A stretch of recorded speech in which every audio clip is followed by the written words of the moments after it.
When you're looking to complete an evaluation, either an initial evaluation or a reevaluation, you'll find your resources on the evaluation planning page under the evaluation header and right to planning. One of the first resources that you'll see is this evaluation planning guide. This document walks through all of the considerations that you need to make when looking at different disability categories for a student. You'll notice that the highlighting is noted up above and is similar to highlighting in SpEd form so that the two align. Anything in blue, as well as brackets, are things for further guidance, notes for you as a team or notes for you as a case manager as you're working on this. Nothing in blue or brackets should be included in anything final to a parent. Yellow highlights are things to consider for reevaluations. In general, we look at doing less standardized assessments for reevaluations than we do for initial evaluations. So those things in yellow are things to highlight to consider whether you need to complete them or not as part of the evaluation. In the table of contents here, you'll see that there's several sections to this guide. There's the evaluation planning guidance, there's evaluation planning by category, and then there are some appendices. So looking through, to start with the evaluation planning guidance, there are a couple of pages that talk through how to use this plan, how to develop it, how to match evaluation tools to your team's questions, making sure that you're connecting with others as part of the team, and determining if additional data is needed for assistive technology. It's pretty rare that that's needed, but it can happen. There's also information about team membership considerations, making sure you're including speech language, OT, PT, DAPE, etc., anyone else that the student may see, as well as the SpEd teacher licensure requirements that we talked about at September's department meeting. There's also a section about school nurse involvement and the difference between initials and reevaluations. I would encourage you to pause the video here to read through those first few pages of the evaluation planning guide. The next section of this guide then talks about reevaluation considerations. We'll dive deeper into this in the next video in this course, but this section also includes information about different questions you need to answer, reviewing previous evaluations, determining that need for whether you need a norm referenced assessment, so like the WJ achievement test or a cognitive assessment, and then how to review progress. Again, we'll dive deeper into that, into the eval planning decision making that we'll talk about in the next video. Next section of this guide, which is the majority of this guide, then dives into different disability categories and what the tables look like. So you'll see in this one, this is for a specific learning disability using the SRBI model. You'll see in each of the sections there's an area, materials, and the evaluator. We never put actual names in the evaluations. In SpEd forms, we only use the titles, which allow then some flexibility. If someone were to go out on leave or something were to happen, someone else is able to step in. You'll notice that you see things in yellow and see things in blue.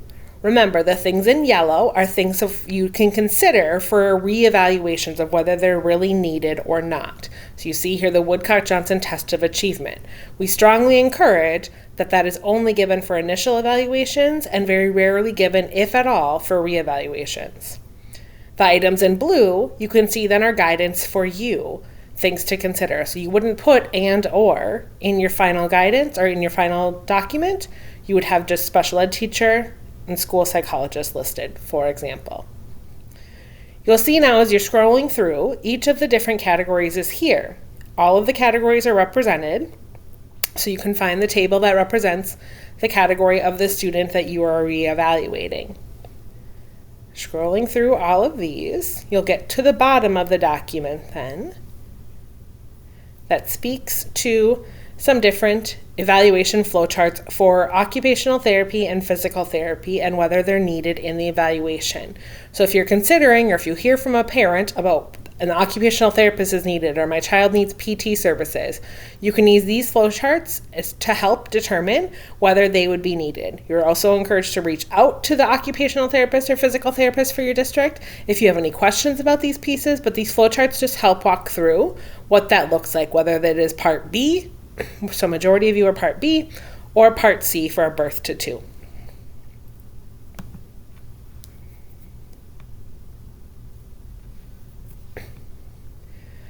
Another resource on this page is you can see the DPALs, the due process activity list, that just talk through different checklists. These are not a required tool at all, but another resource for you to use in making sure that you are completing all of the tasks that are needed with each of these different pieces. You'll also find the licensing grids, so those were also linked in the eval planning guide. These were the grids that we talked about at September department meeting that just show each category, disability category, and who is licensed in that area for your building. Next section of this website looks at the timelines, so different timeline calculations, so your 30-day calendars and your HENS charts. There is a separate course in Brightspace that specifically talks about timelines. So if you haven't done that course yet, I would strongly encourage that one to be done in correlation with this evaluation one. The next section then of CMR goes into the evaluation plan contents. So in this document, you will see all of the different proposals that you have. So all of these drop downs are also in SpEd forms, but we have found sometimes that it's helpful to have them on a separate document so that if you're searching for something, it's just in an easier format to see than looking through the SpEd forms drop downs.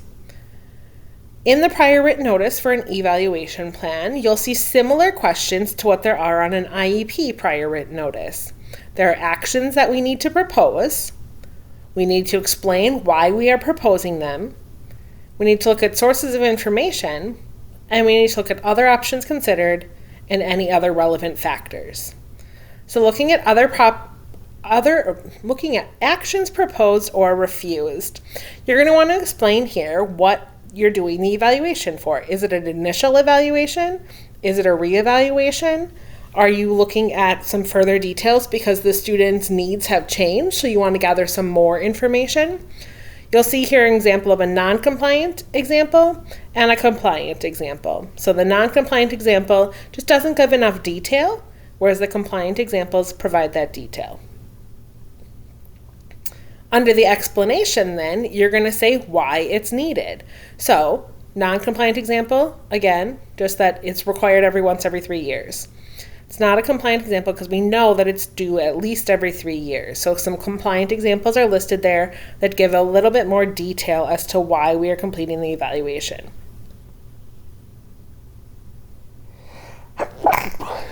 Excuse me.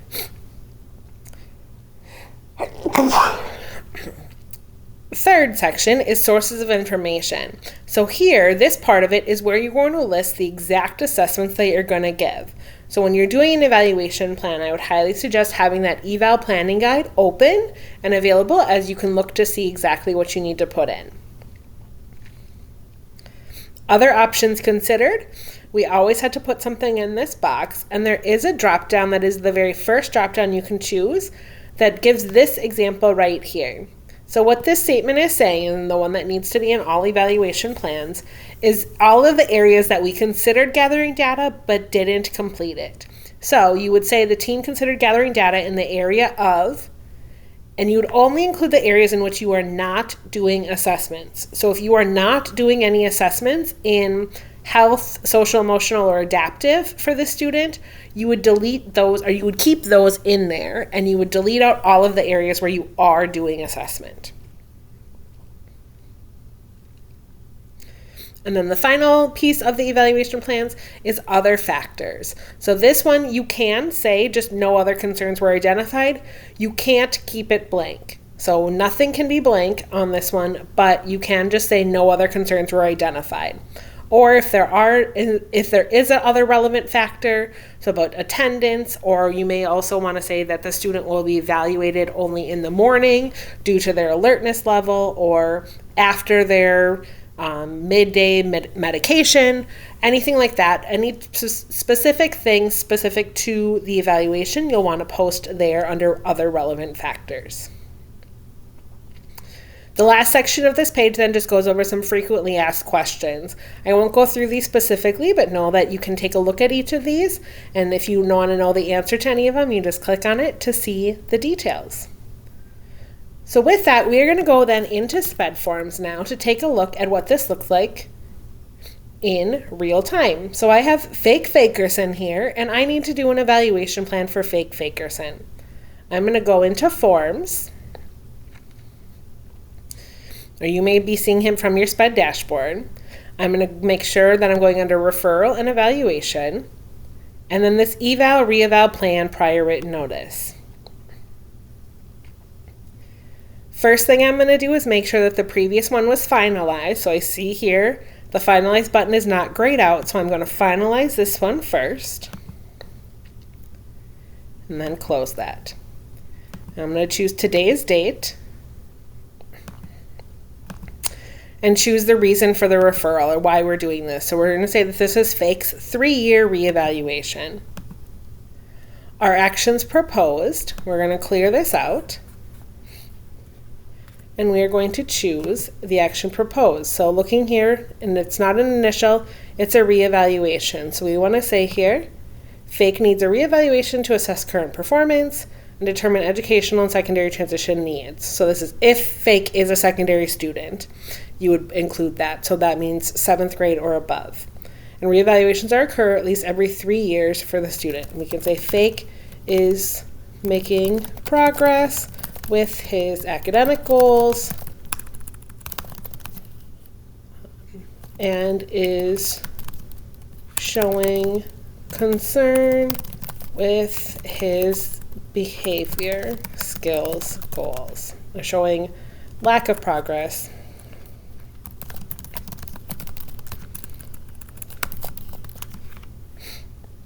Then we're going to go into our evaluations here. So I'm going to go back to CMR, back to the top, and pull up the evaluation planning guide. I'm going to pull this over into a separate window so I can see the two side by side. We'll say that FAKE is an EBD student. So I'm going to go and find the EBD piece, and he is in K-12. So I'm going to take a look here. First thing we're going to do is background information and the file review, and that's a special ed teacher. Next area you'll see here is intellectual functioning. So since these are in yellow, these are pieces that I need to consider. We'll say for FAKE, there was no need to review anything or to do a new test. All of his previous IQ scores have come up into be the average range, and there are no areas of concern. So now moving on to academic achievement. We did say that FAKE has academic goals. So for this case, we would do a review of curriculum-based measurements. So I'm going to choose the area as academic achievement. Clear that area out, do academic achievement. The evaluator is going to be the special education teacher. And then the provider you can keep blank. You don't need to choose a provider.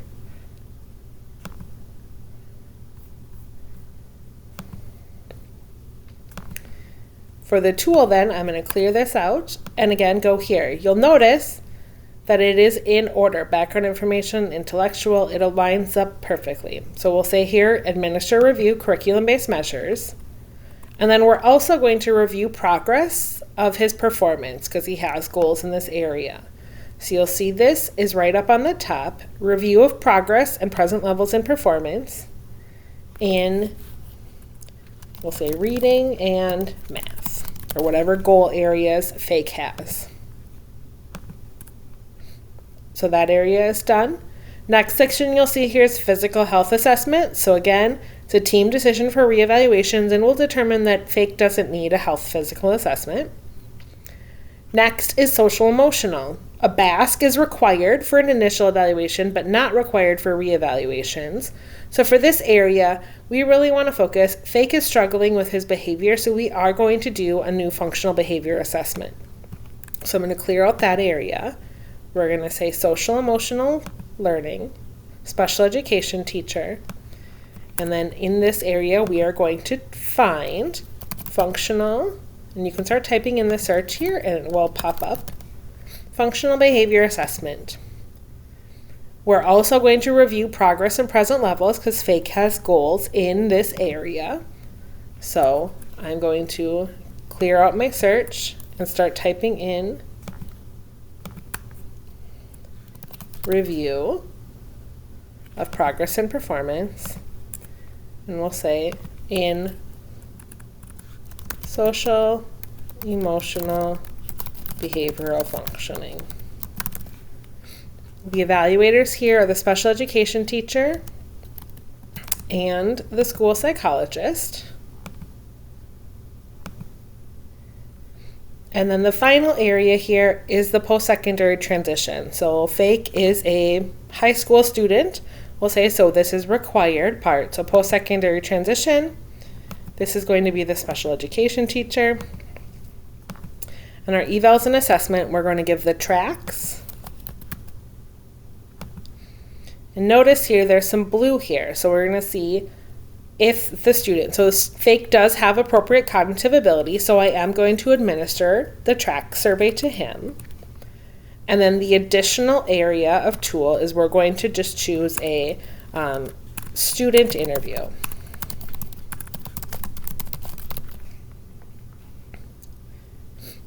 And then this area here you can see is an extra area, so we're just going to delete that from there. And I am sure that I want to delete that. I'm going to hit save because remember, SpEd Forms doesn't save automatically. And now those pieces are in. So we have the background information. We're not going to do anything for intellectual functioning. We have academic achievement that we're doing CBMs and reviewing his progress. We have social emotional where we are doing an FBA and reviewing his progress.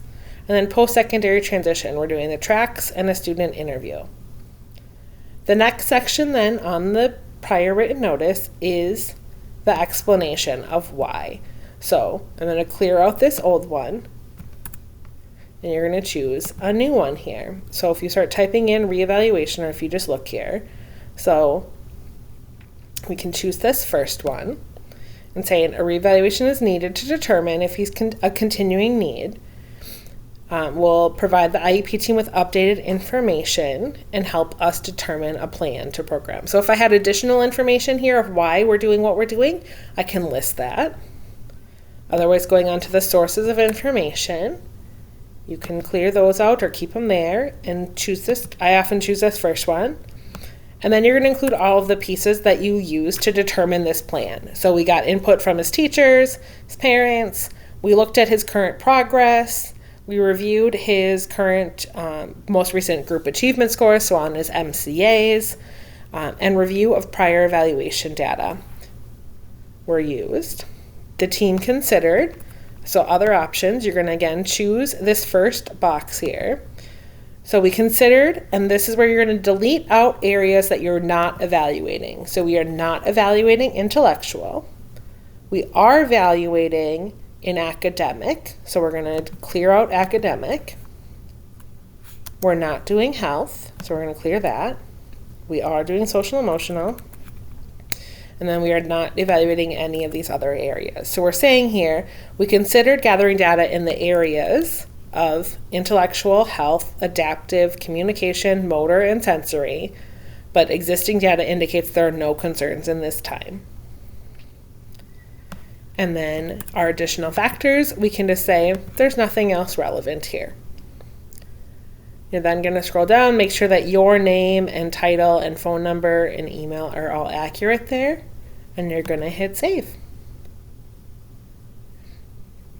That shows then that you're done with your evaluation plan for FAKE. So then you would finalize the plan after you make sure that this is confirmed with anyone else that is involved in the eval plan. So if you had a nurse on here or an occupational therapist, speech language pathologist, make sure they have all seen this before you finalize and send it home. But then you would send home that plan and complete the evaluation in the timelines as indicated.